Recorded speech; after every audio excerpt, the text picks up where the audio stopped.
Welcome everyone. In today's video of Tech It Simple, our professionals are going to show you how to log into the Bamboo website. Just follow this complete tutorial video in order to get logged in.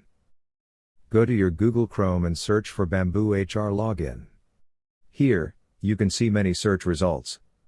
As we need to log in, click on this login page for Bamboo HR users. Now, you will be redirected to the Bamboo HR login page.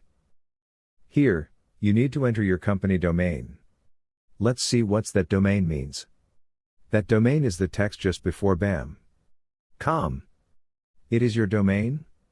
So, if my company name is T-Company, my link will be like https://company.bamboo.com.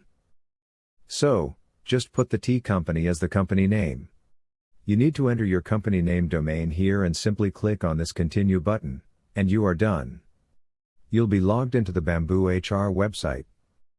If you find our content helpful, then don't forget to like, share, subscribe, and comment down in the comment section below.